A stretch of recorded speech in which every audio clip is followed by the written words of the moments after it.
I guarantee someone could sucker me into doing it. Honestly, this Battery Steel logo, evidently like free brew.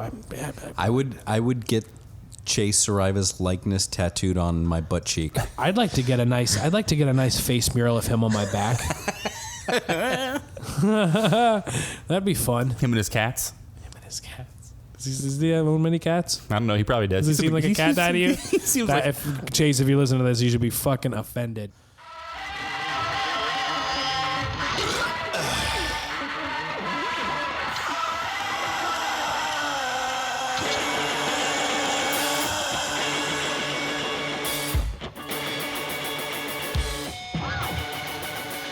Welcome back to another episode of the Hoppy Craftsmen. I got my buddies here with me. I'm Chris. I'm Jeff. Yes, and today we're going to have some fun. We've got some beers that were sent to us from Sweden. What? Yep. Are you guys excited? Do. Yeah, okay. Somebody's fucking, who was that? Who just had the sound on their phone come up. Is that a fan texting you right now? Yep, it wasn't me. It must have been Jeff. It was someone's underwear exploding. So listen. So now, I was talking to the head brewer, I guess. I actually guess I don't know his name off the top, but he's got a brewery. He's a home brewer in Sweden, and follow him on Instagram first and foremost at Hillbilly Brewing or Hillbilly Brewery. He has got an amazing home brew setup. The guy is awesome. The guy has talked about being asked to show up and speak at homebrew cons, just like you went to, Chris, a couple weeks ago. Right. And he thinks it's hilarious because he's just a home brewer who just likes to make beer, but he does a really professional job at it. I've seen the bottle cleaners, the way his system is set up. It's pretty awesome.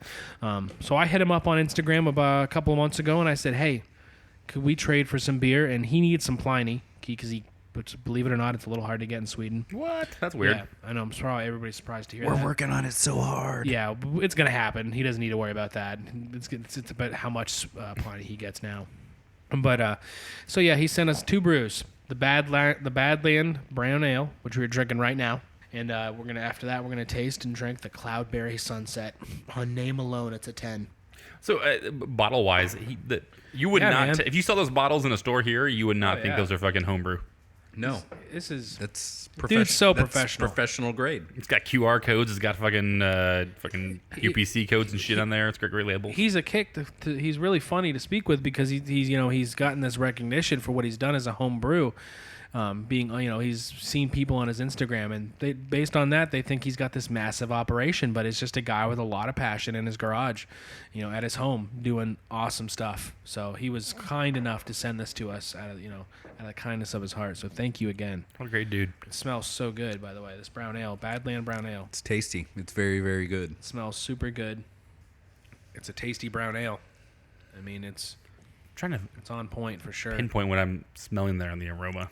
I get like a really like when I first on the nose, I expected this to be a sour. I thought it was going to be a sour. Yeah. And you hit it, and it's. I don't want to. Yeah, man. It's sour without being a sour, so it's not a sour beer, but it's got kind of like that. Yeah. I just like It's hard to explain. It's really hard for me to categorize. And I know exactly what you're talking about because that brings a little bit of it in my mouth, and just like I said, wording, phrasing, but just taking a super small sip, and it's just got that little bit of almost like a tang on it, but it's not. But it is definitely not a sour beer. No, not at all. But it does have that. But the character, this is a beer to where if you threw clean. If you threw some lacto or some bread in this thing, yeah. It would still be an amazing beer. This is really good. Maybe like I would say cedar, but the smell of it just had this weird like wet kind of wood smell for me. I'm not sure. It's weird. I like the mouthfeel of it like crazy. I mean the mouthfeel and the cleanness on that sip is so good. The flavor of it is just really complex. It's really tasty. It's really good. I like this beer a lot. Definitely It's definitely one of the best brown ales I've had in a long time. Right. I don't really go after brown ales, and this is damn good. So, check one.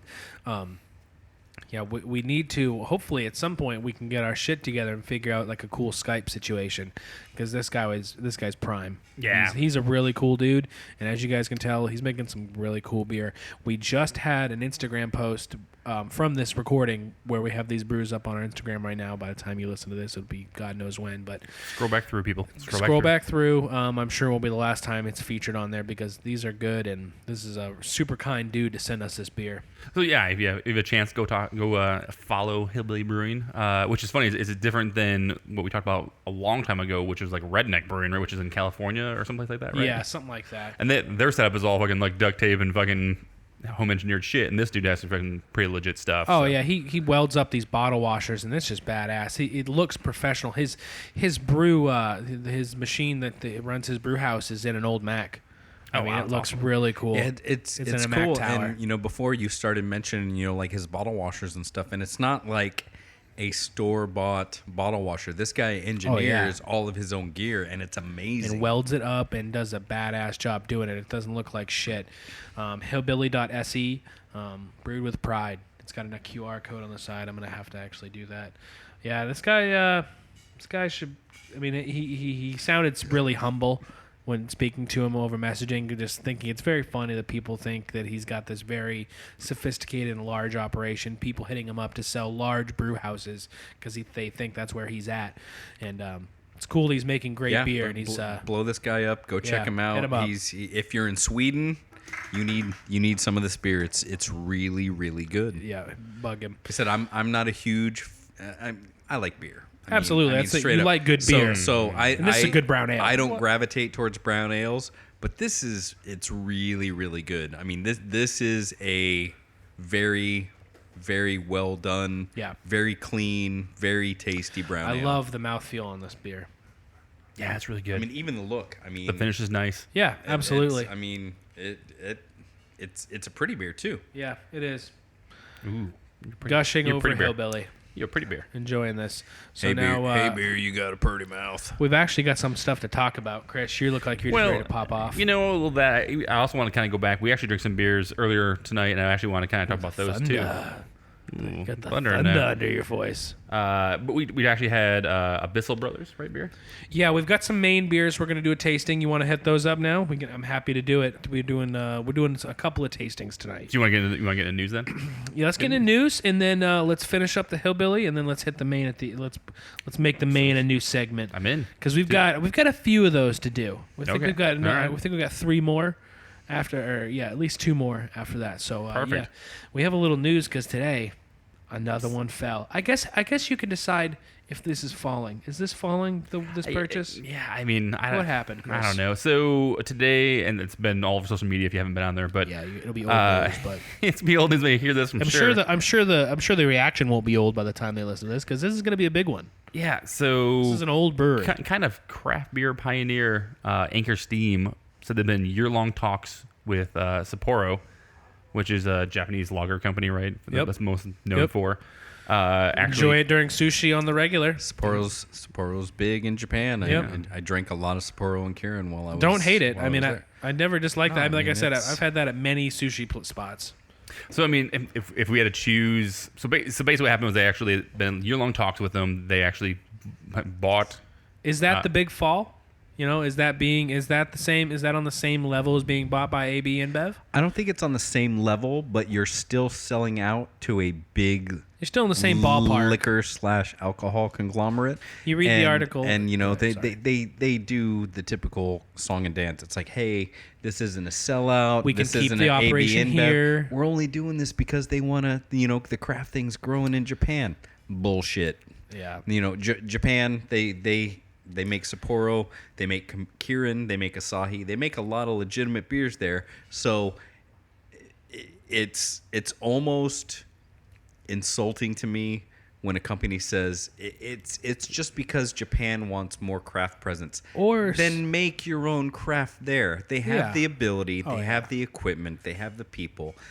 We make craft.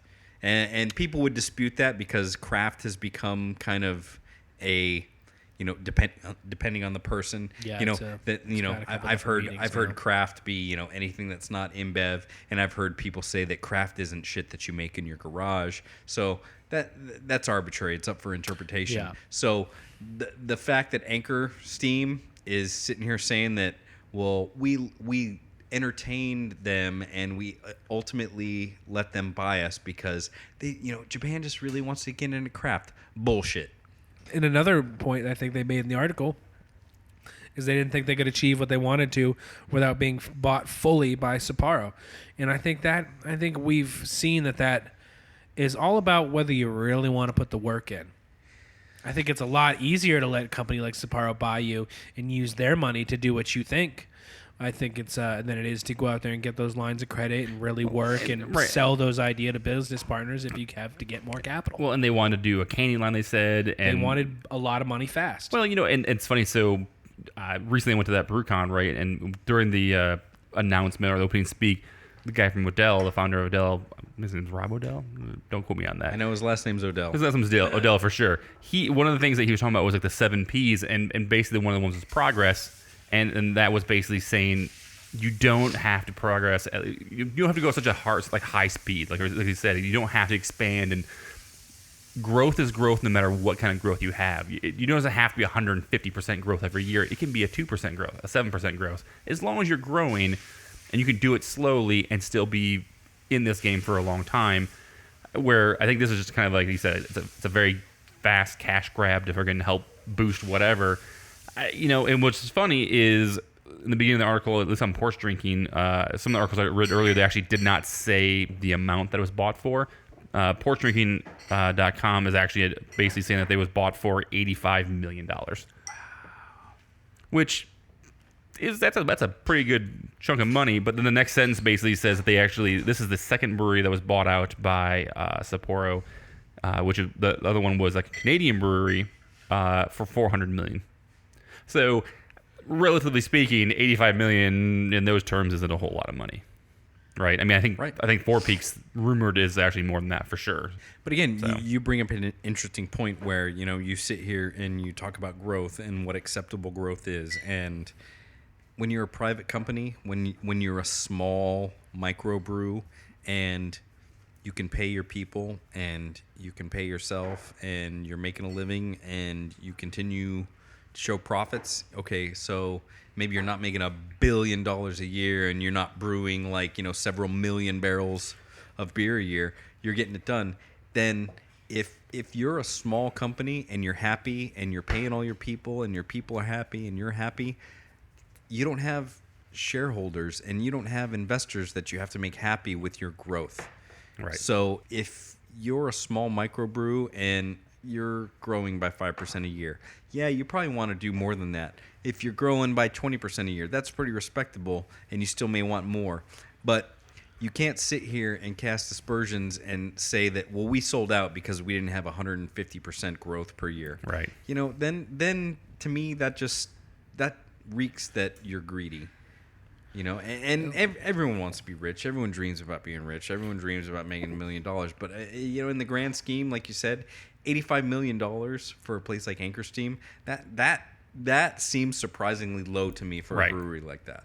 It does. I'm not sure the operation they have at where they're currently the brew house is, but they said it was operating at like 55-60% current capacity, and that the agreement with Sapporo is that they would stay there in-house until it reached maximum capacity for however long that is. So ultimately they'll shut that house down and they'll have a new place to go. But again, then how much say does Sapporo have over operations? I'm sure a great deal. Over importing and exporting. And that's why I say that. I think it's bullshit. I think they'll stay there X amount of time. They said until they reach maximum, and if Sapporo comes in and makes them, ramp up like crazy, they're going to shut down much sooner. Sapporo could come in and actually have them start brewing their beer there, and then actually make a production fucking higher, right? Oh yeah, absolutely. But all that is to say is that they think it's very important to stay there in San Francisco. Right. That will end. Right. And that's where I was going with that. It's like, so you have this kind of San Francisco institution that's been there for I don't even know how long, and now it's like, hey, cool. They want to keep people's hopes up for now. It's the America's first and oldest craft brewery, touted by them. It says in there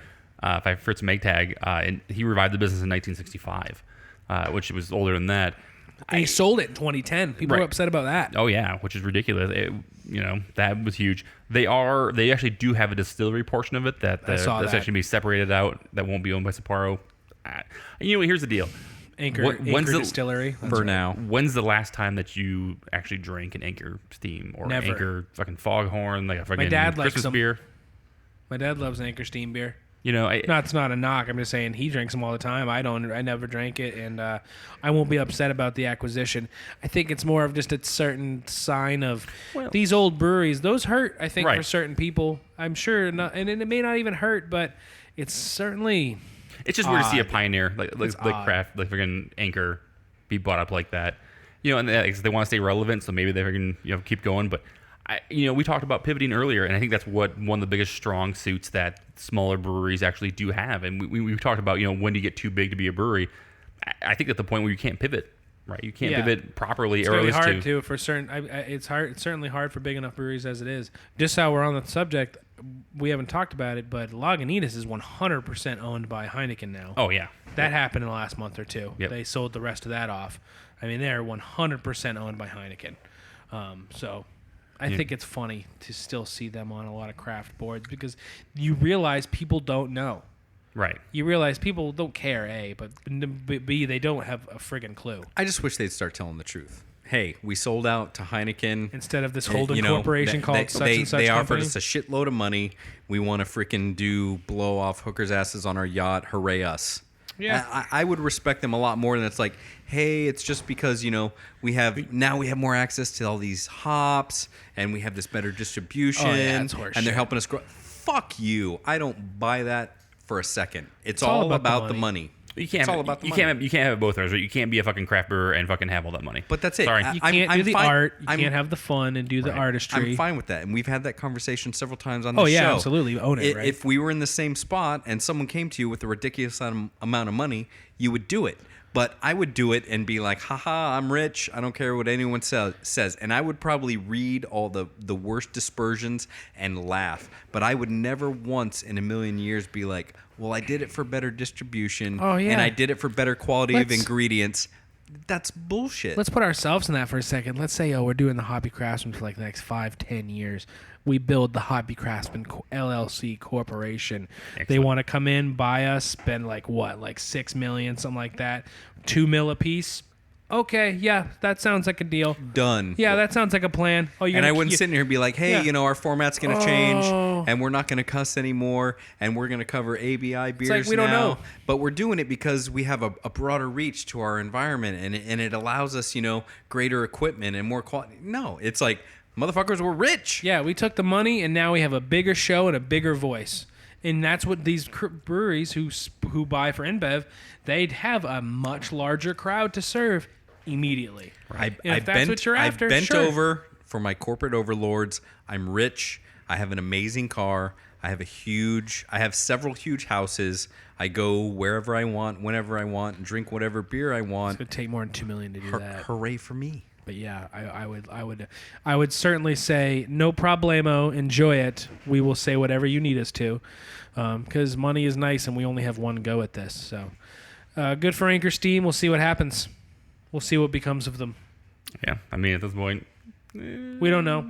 Right now they're saying the same thing everybody else says. Don't worry, nothing will change. I call BS, but we'll see. Didn't buy him much before. Gonna buy him even less now. Yeah, didn't buy him before. Won't buy him now because it's just like there's too much local. My money needs to go to independent. What are you up to now, Christopher? Where are we at? Well, I was going to say, there's actually an article on craftbeer.com that talks about kind of a local brewery, Flagstaff, a little dark sky there. They actually talk about them making 200 beers in 2 years, which is an insane amount of beers. Crushing it. Dark Sky is awesome. They're one of the great flag beer. They're not shitty beers. They're legit tasty beers. Which is insane. They have a 3-barrel system. And they made 200 beers in 2 years. That's where it's at, dude. That is mind-boggling. Small barrel system, and they distribute a little, which is even more impressive. I mean, I've seen occasional dark sky brew down here on a 3 BBL. That's pretty impressive. So it's kind of cool that a little bit of a recognition for a brew local like that, right? I think Dark Sky is killing it for sure. Now, I have just gone ahead and poured part 2 of our Hillbilly did. tasting. Now, like I said, name alone, you smell that. It's surprising. It's different. This is an 8.1% alcohol. I probably should have waited because it hides it well.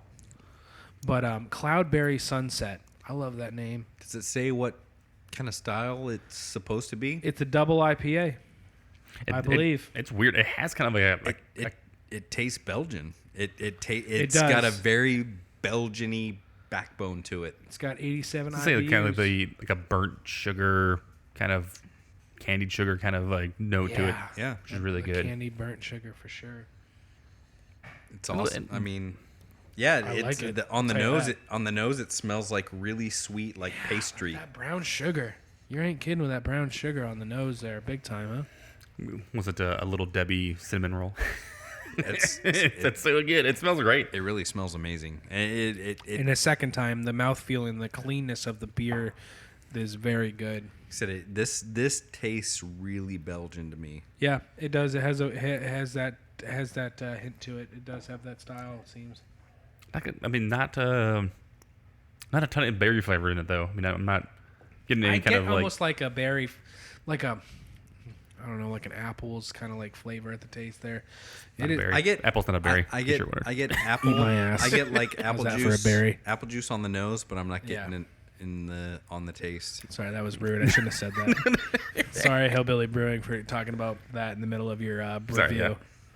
But I'm the one that you speak with on the Instagram, by the way. This smells like apple juice. I mean, this is like straight up apple juice. Yeah, your whole apple juice. It does. Yeah, I mean, smells like apple juice, brown sugar. I mean, if you go into it smelling apple juice, maybe a little like apple pie, like was it the what do they call that? The fucking strudel. That's the shit I'm looking for. We'll go strudel, apple strudel with this. That is good, huh? The sugar and the cinnamon kind of. That's weird. That's really good though. Yep, I like that. Cloudberry Sunset, super good. 2 beers from Hillbilly Brewing. Hillbilly Brewery, whatever you're doing. We're gonna do our best to get more of their brews. Let's get this guy. Make some beers, man. Let's get some more from this guy. Let's get more. We'll find you some Pliny. We're gonna get him some Pliny, and then we're gonna get him whatever he wants next. This is really good We'll stuff. keep trading. Now, outside of that, we've got some Maine beers with us. Now, do you have anything else over there, Chris? Well, I actually had I saw this and I thought it was actually kind of maybe a relevant thing. Nate, do you have any tattoos right now at all? Do you have any tattoos whatsoever? Zip. Jeff, you may have 1 or 2, right? I can't count how many I have. There you go. I literally have like 7, I think. Would either of you, Jeff's probably yes, definitely. Would you get a tattoo if you got a discount and or free beer from that brewery? I'd have to love the brewery. That's what I'm saying. But if I loved the brewery, well, choose a brewery that you love. Like, so, like, we'll say, like if I had to get like a Wren, right? Like if I got like a little Wren from Wren bird, House, yeah, and that got me like 50% off brews from them for life. Fuck yeah, dude. But what if you had to get it on like your neck or one of your hands? Ooh, shit. Well, I can't do that because I have a job, and I like to keep my hands out and about. And you want my neck is good. Wren life across your knuckles.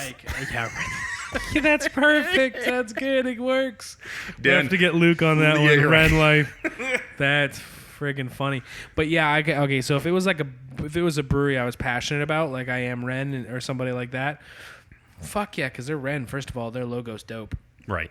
But yeah, I guess so. So I guess the answer is yeah. Depending on what the stipulations were of, like, if they said, like those people that, they do that shit and it's like you get like free venue tickets or whatever, but you have to get like this logo across your forehead. No facial shit. No. You just have to be able to pull up a piece of clothing and show it. Right. You guys have seen me. You choose it. I got full sleeves. My legs are covered. I got stuff on my back that you can't see. But yeah, I would probably never get a tattoo on my neck or my face or my hands. Yeah, I'm not gonna. Because unfortunately, I have a professional job that pays really well, and it just doesn't really lend itself well. It's not really super worth it. Yeah. But, if they were like, you'll get this on your forearm or on your arm, I'd be like, fuck. Well, yeah, right. $2 fills? Yeah, I'd be like, why aren't we done yet? Yeah. Right. Where? You gonna tattoo it like unprofessional? Sure, I suppose. Like they weren't like, so if they didn't say stipulation like you had to have it someplace, you had to get a tattoo somewhere. I like it. I got a hop on my peen. You're right on the pea head right there. No, honestly, I like it. I'm into it. So step Can we further. get Drew on this, by the way? You should, if you're listening, let's set that up for the next. It's like not like a super huge brand, but like a nice silver dollar. Saguaro Society, just fucking. Oh, yeah, that's the there next you go. one. I got a guy. I gotta go. What I'm saying is like, so what? Okay, so if they stipulated what you actually got tattooed, if it was actually their logo, like the bird, or if it was just like anything that related to the brewery. Yeah. I mean, As far as wouldn't Ren's make a concerned, difference. I think every design Ren puts out is a knockout, so it'd probably be a yes for me on that. Like I said, I'd have to love it. Right. I'd have to love it. And there's only like 2 breweries, maybe 3 I could think of that I'd be like, sure, let's do it. Maybe. In Arizona or just in general? Well, in general, there's not. Yeah, one of those wasn't even in the state. Well, you know, I mean, that makes sense too. Like, so if like, we'll say like someplace in California was like, hey, you get a tattoo, we wouldn't. I mean, that wouldn't be a whole lot of fucking. That would be great, right? Like pure brewing and like- pure like free pure brew for life. Right. Like I'm gonna drive out to California every weekend and get fucking beer. Fuck me, I might drive out every other weekend. I think it might be worth it more for a local brewery to do that. Yeah, for Not that sure. we're. What's all this leading to, Chris? No, I just was wondering. I thought I saw it was a story about that, and I actually was wondering if that was. Did someone do that? I'm sure they probably did. No, I mean, did actually a brewery offer that? Oh, yes. What's driving this sandbag? Yeah, it seemed like it was there was something else to come here. I just saw an article and that was actually thought would be kind of a good discussion. Okay. Yeah, I'd agree. Yep. Let's see what you guys thought would. There's definitely breweries that I feel super passionate about sometimes, and I guarantee someone could sucker me into doing it. Honestly, this Battery Steel logo, Evidently- they were like free brew. I would get Chase Sariva's likeness tattooed on my butt cheek. I'd like to get a nice face mural of him on my back. That'd be fun. Him and his cats. His cats. Does he own many cats? I don't know. He probably does. Does he seem like a cat guy to you? He seems like Chase, if you listen to this, you should be fucking offended. he named the beer Petting Feral Cats. So I'm guessing that was Okay, him. all right. Anyway, so Also listen, not confirmed. we have beer to drink and to Let's do it. discuss. Okay, so first and foremost, I went to Maine 2 weeks ago and came back with a ridiculous amount of beer. Trillium, Maine Beer Company, Bissell Brothers, Austin Street Brewing, Allagash, Battery Steel Brewing. It was endless. If you guys follow us on Instagram, you saw all the pictures of Nate. Yeah, if you follow us on Instagram, you saw it nonstop. First beer we had. Sorry, not and sorry. One of the most special breweries I thought was Battery Steel Brewing. We did the Avalon Double IPA. Chris, you liked this, right? Dude, that beer. I'll say Still this. smells not so good You in know, the can. so this can smells good. I've smelled. This is going to be weird. I smelled cans better than this. But the beer wasn't as good. Right, and no, you haven't. But that's the thing is I've smelled beers where I'm like, this smells fucking amazing, and I drink it and it's not as it's a little underwhelming per se. It's not horrible. It's just a little underwhelming. This beer was the exact opposite. It smells good, but the beer was fucking phenomenal. Yeah, it was nuts. This is probably one of the closest beers I've drank to the 24K that we had. Yeah, it was You good. know. Yeah, you're absolutely right. I was absolutely blown away by it. The brewery Battery Steel there itself is a small little tap room. The tap room is basically a bar connected to the brewery. You sitting in the same space. It's awesome. You know, and that's right next to Allagash over there in Portland, Maine. Which is weird. And this is, we're on social media a lot. I look at Instagram a lot for fucking places. I have not really even fucking they're known these people. I've brand never new. worked with them. Yeah. I was talking to the owner while I was there. They brew on Bissell's, some of Bissell's old equipment. That's so cool. And while we were there, actually, funny story, I ran into what's the barbecue guy, Jeff, for Richter? We were happened to be a guy. I was sitting there, and a guy saw my shirt. I was wearing my Richter Aleworks shirt. He's like, "You here from Maine, Arizona?" I was like, "Yup." And what was the? I don't know his barbecue? name, but it's like Rub Your Meat Barbecue. Yep, something like that. They're doing an event here at Richter Aleworks here in the next couple weeks, he said. They took a picture and sent it over to Brandon Richter because it's a super small world, but that was over at Battery Steel. Which is the craziest thing ever to be across the United States and be at a brewery They wearing are. a shirt of a brewery from the state you're from, Yeah. and one dude knows you. You can't get much. And we both know the owner. You can't get much further away from Arizona in the continental Yeah. United States than Maine. Yep. And you ended up running into a guy who's good friends with Brandon Richter. Yep, and who we recorded a show with, so super funny. But at the same time, Richter, they posted the picture of you guys with I know. just Super an nice. awesome write up. It was great. Those are great. Happy people. proud to be a fan of Richter. The Hoppy Craftsmen are proud to be a fan of them. So to put a period on the Battery Steel, super good beer. It was just super dank, and The thing about it was it was incredibly balanced double IPA from Battery Steel. It was super good, and just the taste on it was nuts as far as just nice juicy double IPA with like I said, that malt hidden in the back, but a nice backbone of that amazing hop aroma. I mean, it was nuts. So, thank you, Battery Steel. You're special. I have one more can of you in the fridge. It was good. It was a little different from what I'm used to. It wasn't super fruity or super tropical, and at the risk of making it sound bad, it kind of had like this kind of vegetable-y. I don't know. It was different, but I really dug it. You know, it was amazing. I loved it. It was different. We're gonna fight for now. sure. We're gonna fight. That's weird. I love that beer. I know. We're not gonna be best friends anymore. Well, I was gonna say this. I have a 4-pack of Dankworth earlier. We talking about this, right? Yes. You have one candle left. I do. How much you want some Dankworth? I know, it's so painful. I have zip left. I've got some Bissell Brothers left though. I've got some Bissell Brothers, and that leads us into our next tasting. The next one from the Maine beer tour was Reciprocal. I think they called this an Australian IPA from the Bissell Brothers. I don't even know what that is. And nobody here at this table really liked it that much.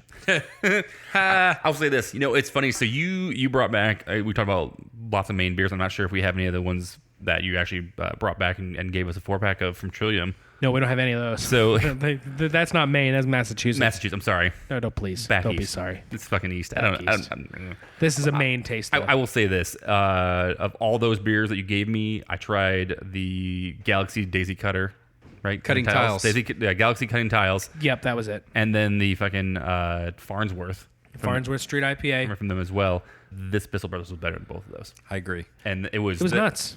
There was a lot of hype around those beers. I mean, their beers in general around Trillium. Trillium's nuts as far as the hype goes. I will say this beer's beyond those. That's way better. I totally agree with that. Yeah, Wren House actually messaged us when I was on the way in. They were like, "You going to Bissell?" And they happened to be closed that day. And I thought I was going to miss out. And I just happened to look at them, and I saw they were releasing this can, and I was like, "Fuck! It's only 40 minutes from here. Let's just go."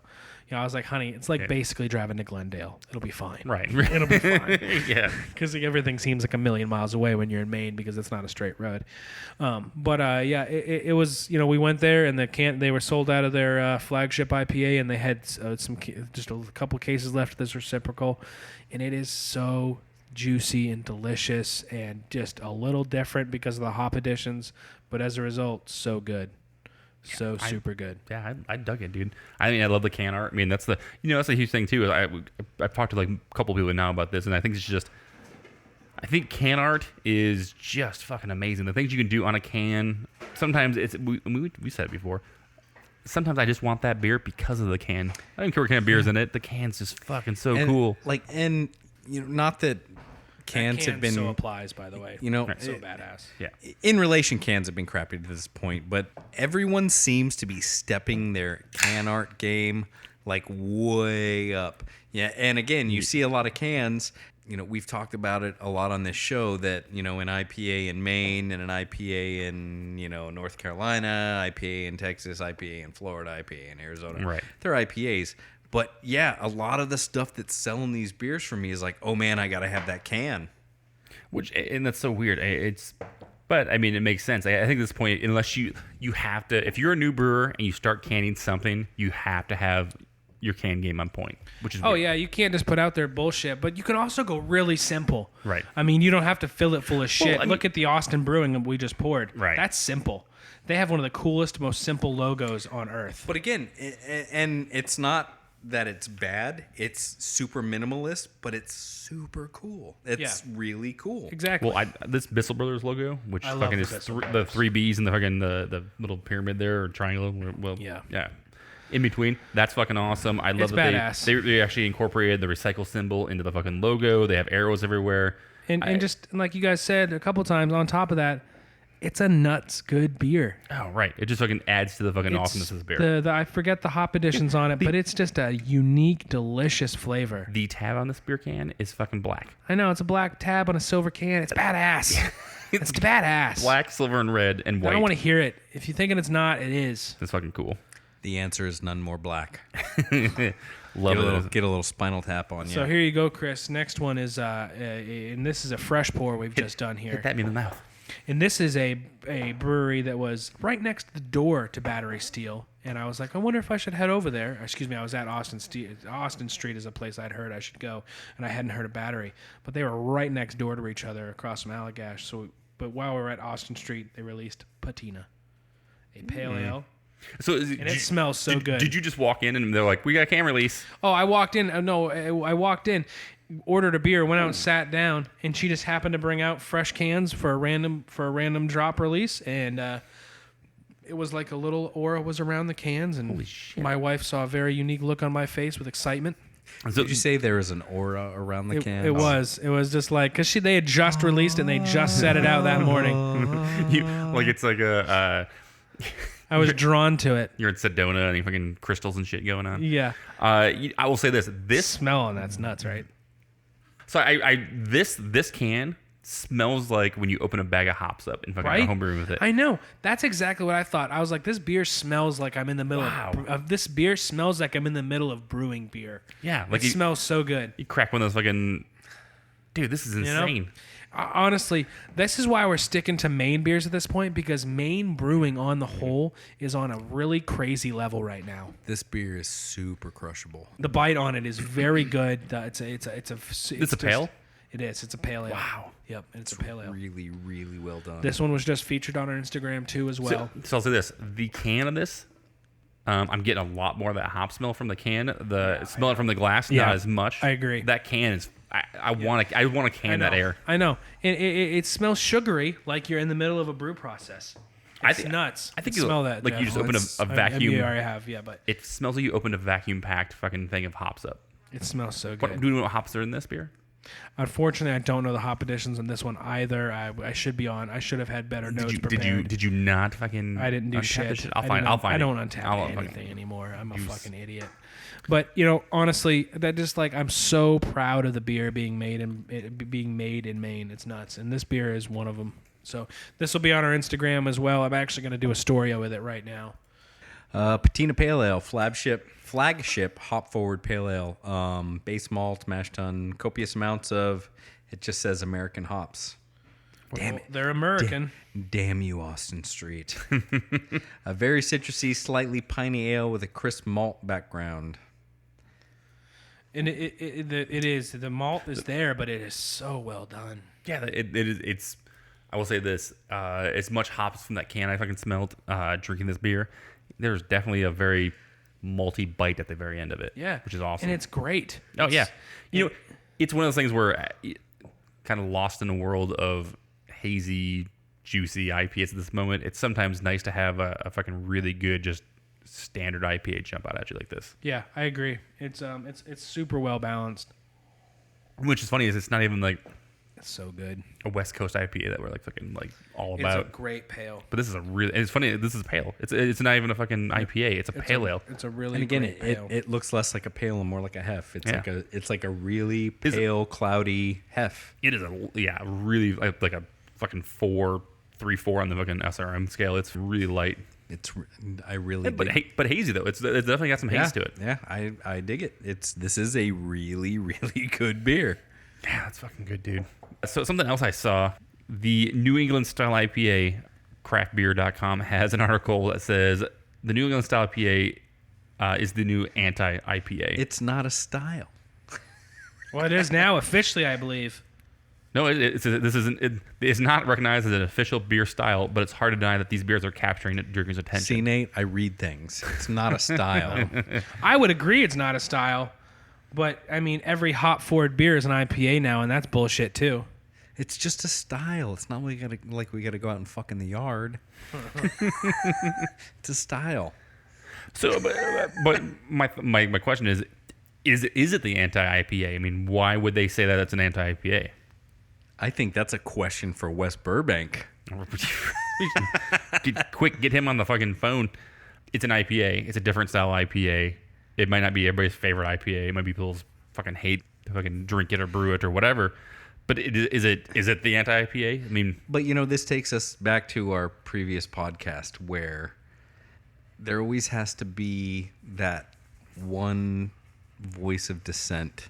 So whether you love it, whether you hate it, New England IPAs are the craze right now, and you would be hard pressed to go on Instagram and cast a disparaging remark on anybody, any of the hundreds of thousands of New England IPA posts that you see a day, and say, this is bullshit, it's not a true style, that's not a real IPA, this beer sucks, and not get completely flamed by everybody. Oops, sorry. It's one of those things where I think, since the beer itself goes against so many traditional, air quote here, fucking IPA, styles, like things that people actually think of like an IPA is, big fucking hops, big bitterness to them, those kind of things, not necessarily being like juicy or sweet or something like that. But what makes it not an IPA? Is it lupulin powder or a traditional or not a style? So you have a base IPA. So the malt bill, the hop schedule is very IPA like. But then you throw in some people use oat milk, some people use malted oats, some people use flaked oats, and then you have the lupulin powder. All the things that are more of an aesthetic additive than it is a flavor additive. So reading this article, he or she, I'm not sure who actually wrote this, but they actually say that they actually contend it commands the anti-hero appeal like Deadpool. So is it like the anti-fucking, that's one of those, like those, it's an off guy that's fucking amazing. But that's a great point, because the three of us are kind of huge nerds, comic books, we love the Marvel Universe, Star Wars, video games, you name it.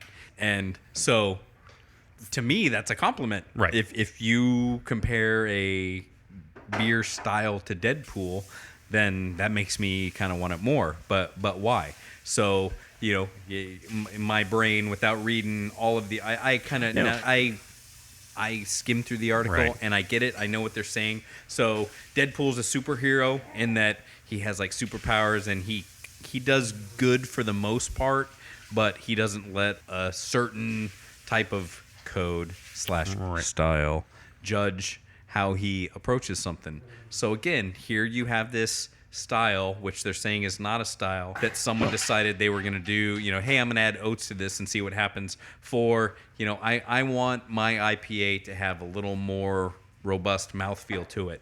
And then someone on the West Coast is saying, fuck you, you just made something that's entirely new. It's not an IPA. I don't think from the anti-IPA, no. Is it a very uncommon or, unique IPA style or whatever? I think so. I think that's one of the things I love about craft beer. And for somebody to say that they don't anti or whatever, that might be a bad title for this article. Because you read through it and they're not really bashing on it or saying anything bad.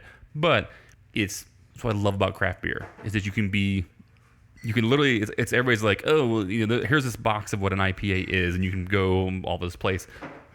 And people have done that for a long time, and you get this little like American versus West Coast versus fucking whatever kind of IPA, and even in English, you get English and whatever. But for somebody to come in and kind of like just fucking like knock the box out of the fucking way and be like, I'm just fucking making this beer that we like to make this beer, and if it's fucking like juicy and sweet and fucking there's low bitterness and it's fucking very hazy and whatever else. I love that kind of stuff. I think it's fucking great. I think they should be. I really want to see the next trend like that happen in a different beer, and I think we saw that with big stouts kind of getting barrel aged, and at this point they talked about is mead the next thing with beers, right? Mead barrels the next fucking huge thing. I tell you right now, I'm excited about mead. I think so. But tomorrow's mead day, and I'm trying to get to Prescott. It's cool because it's kind of like music, and I mean, just for anyone who doesn't already know, I'm like a huge metal fan, and I like death metal and speed metal and thrash metal and progressive metal, and you have all these things, and it's like it went through the same thing. It's like, well, you can't be classic metal because you play too much in a minor key, right? You don't, and that's the thing. It's like, well, this isn't a traditional IPA. You completely stepped outside of the box when you made it hazy. And I mean, all joking aside, West doesn't like cloudy beers, right? And I get that. I mean, a lot of people for the longest time, and anyone who's been in homebrewing for more than 10 years, a big thing was the clarity of these beers. So I get that. but at the same time, it's someone is stepping outside of the box, and they created a new style, and that style is dominating the market right now. So for anyone to say it's not a true style and it's not a true IPA, okay, I get that, but at the same time, it's crushing, everyone's cash tenders because everyone wants New England IPAs right now. Oh yeah, absolutely. And speaking of New England IPAs, We got another one. should be a New England IPA, but you're gonna notice it's pretty clear. Jeff, what bottle did I set in front of you? We have Maine Beer Company from Freeport, Maine. Woods and Waters India Pale Ale. New IPA from them. In small print, do what's right. Yeah, that's there. And even smaller print, my goddamn old eye says, drink this beer fresh. Yes. Wow. And you are. Wow. You know what? Thankfully, you are. So let me ask you this: do you think, and this is kind of like just like the sarcastic, like jokester in me, maybe kind of thing? Do you think if you were on the East Coast, since that's such a huge like New England style IPA, like they're almost done with it now at this point, and they're just going back to like super clear I don't know. IPAs? I don't know if it's almost that they're done with it or almost that they are New England and they are making IPAs, so it's just an IPA there. Right. You know what I mean? Could be, right? I don't walk into Maine Beer Company and see any IPA on anything. It's just their IPA. But I'll tell you right now, Maine Beer had a pretty large hand in creating that New England IPA, I think, as well. Right. Just as much as Tired Hands and these other people, not Tired Hands. But I mean, Treehouse and Alchemist. Anything you read that the whole New England IPA trend is everyone trying to recreate Heady Topper. Yeah, and so those are IPAs, but what Heady Topper doesn't call that a New England IPA. What? That's Right. his IPA, and he lives in New England. Right. So I think that to them, there's just beer for them. And that's the thing is, this guy probably didn't say it's like I'm gonna put New England on the map by adding oats to my mash bill. But he did, and but he made Heady Topper. It was freaking huge. It was a beer trading whale, and then like movies and music and everything else, you can get it. Everyone wanted to jump on that bandwagon. But like every mean beer we've had tonight, you've got to admit they're different. Oh, they're they're different. I mean, wait till you wait till you sip on this Maine Beer Company a second. My thought was just that, if you're in Maine or on the East Coast and then I'm with you. Know this trend, would you like instantly be like, I'm going against the trend now. I'm gonna I know that's hot and it's moving its way across the United States. Yeah. I'm gonna get ahead of the curve and start fucking brewing clear beers again because that's the next big thing coming back around. Like I right? said, like I was just saying, these Maine Beer Companies, these are clear beers. I mean, they that's don't crazy. do juicy beers. They don't do. Excuse me, they may be juicy, but they don't do. They don't do. It could just be that they're like they're doing whatever they like to do, right? Exactly. They do what they can, and they do what they like to make. Right. And they happen to help define a genre, and that's awesome. So this Woods and Waters is a new beer. They're killing it. Yeah, they are. And this is a new beer from Maine. I mean, it's relatively new. It's super clear, pretty late on the scale there, I think. I think so. Yeah, I mean, it's not necessarily your standard, a little more golden IPA, a little lighter. It's just as light as the patina. Again, it looks like a hef. Yeah, it's pretty. It looks more like a hef than anything else. What's my SRM scale when I It's need so it? tasty. It really is so tasty. The I mean, Maine Beer Company makes a clean beer. we talk about minimalistic freaking bottle labels that are fucking just sick. That's the way they do it. They everything I've seen from them has just always been this super clean looking. Just that great. thing looks like they have some 70-year-old woman on a like a manual typewriter, cranking out labels. I feel like their label should be an American Psycho, where like this isn't white technically. It's bone. It's bone. Yeah, I know, right? Like it's not. Oh, it's a white label with black text. Fuck you. It's not white. I love their bottles. I just see it and I see a guy in a fedora. It's like, take dictation. Maine Beer Company, stop. New England IPA, stop. Woods and Waters. Woods and Waters, stop. Yeah, Get that to the presses. Print it. It's super good. I'm gonna put you in the papers. You're gonna be a star. Maine Beer, they're in the middle of a major awesome. expansion right now. Here we are all about beer from day one, doing things right, no matter what, taking care of Earth and all of its creatures. Yeah, they have a pretty cool message, and they're mobbed usually nuts to butts with old people from Freeport, because Freeport's a major tourist town. It's like Sun City. It's the Sun City of the East Yeah, Coast. people were pretty upset when they moved out of Portland and over to Freeport, and if I was a pretty hardcore Portland brew person, I'd feel pretty much the same way. Feel ya. But anyway, so yeah, that concludes our Maine beer tasting. That's all of them? Oh, God. Unfortunately, that's all of them.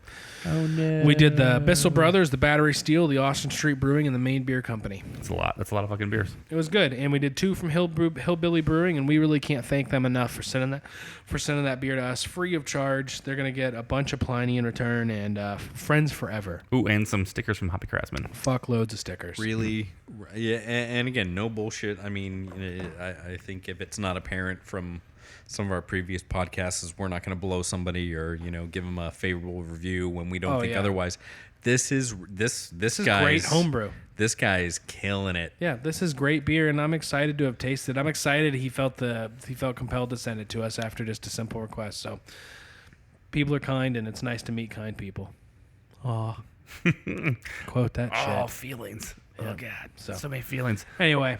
Well, guys, where can people find us on social media? Hit us up on Instagram at the Hoppy Craftsmen.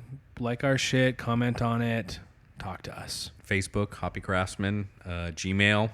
Yep. Hit us up on Gmail if you want to talk to us. Hoppycraftsmen@gmail.com. Any breweries, anybody in the Phoenix area. We've had some really cool offers from some cool local businesses. They're curious about what we like to talk about, and that's pretty much anything beer related or even closely. That's cool.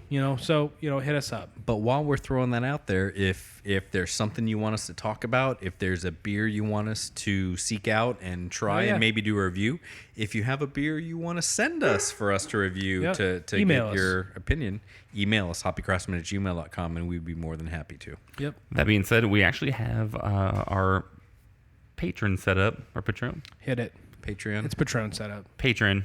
So it's Patreon, and you can become a patron of the show. If you guys didn't know, podcasts are expensive.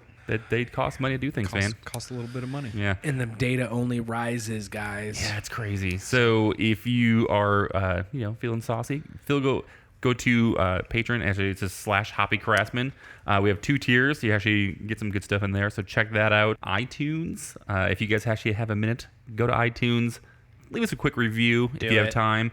If anything, leave us a rating. That's how actually people know the show. 5 stars. Dude, always. Tell us why you love us. If you don't love us, maybe don't take the time. But either way, we really appreciate you guys nonetheless. But that's how we actually get ranked, and that's how more people actually get such as the show. So go to iTunes. Even if you don't listen to iTunes, you listen to Google or something else, find a buddy that has iPhone, go on there, rate it on their account. Like it on their shit. You see a bunch of phones at the bar, grab them, like it. Honestly, we really appreciate everybody listening. Biggest thing, and this is funny, is we were talking to the shop, and I think Dave said he actually, wants it on a soapbox. We'll be your soapbox for other people. Ooh, right? I'd love to be a soapbox. Yeah, so especially if somebody feels fiery about something. If you have friends that ask you questions about beer all the time and you don't want to talk to them or fucking ask their questions, have them come listen to our show. They might learn one thing or two. Yeah, we'd love to hear from any of our fans who are passionate about anything. So excellent. if even if you like to listen to the show occasionally, so please do. All right, guys. Well, as always, thanks for listening. I'm Chris. Yeah, I'm Nate. I'm Jeff. Later, guys.